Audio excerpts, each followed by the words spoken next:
Welcome to the North Atlantic News Roundup brought to you by PalsFundamentals on YouTube. Let's get you up to speed on today's news from around the North Atlantic.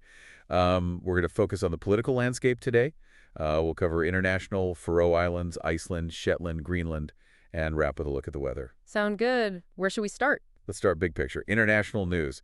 Ukraine's reporting the largest Russian drone attack since the war began. 267 drones were sent overnight. This is just before the 3-year anniversary of the invasion. Yeah, a significant escalation. 138 of those drones were shot down, and there was one reported death from a separate missile strike. Okay, let's turn our attention closer to home.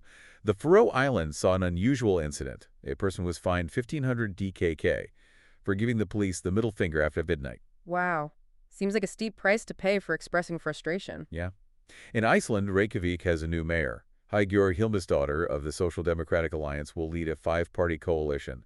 It'll be until next year's municipal elections. Interesting. It'll be interesting to see how that coalition tackles the city's challenges. They say they'll focus on housing, transportation, and welfare. All right, to Shetland now, where the big news is transportation.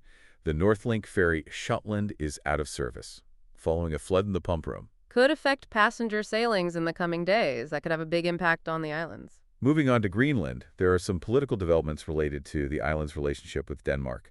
A new poll shows most Danes don't believe their country has treated Greenland unfairly. Creates a stark contrast in the historical perspective between the two nations. Greenland is facing a population decline, and politicians are looking for ways to make the country more attractive. Okay, that brings us to the end of the political news roundup. Let's switch gears and look at the weather forecast. Okay. Looks like a mixed bag out there today. Starting with Greenland. Nuuk is expecting a high of -8 degrees Celsius with moderate winds. Idiaquartermet will see similar temperatures, but with lighter winds. Over in Iceland, Reykjavik will experience a high of 1 degree Celsius with partly cloudy skies and light winds. Akureyri in the north will be colder, though. High of -3 degrees Celsius, cloudy skies, and moderate winds. In the Faroe Islands, Tórshavn will have a high of 5 degrees Celsius with rain showers and strong winds. And looking at Shetland, Lerwick is expecting a high of 8 degrees Celsius with strong southerly winds and rain showers. Fair Isle, further south, will see slightly warmer temperatures, but with similar wind and rain conditions. Be sure to bundle up if you're venturing out today. And that wraps up our weather report for today. We've covered a lot of ground in this deep dive, but there's always more to explore. Absolutely. The North Atlantic region is constantly evolving. It's important to stay informed about the latest developments. You can find links to all our sources in the description below. Until next time.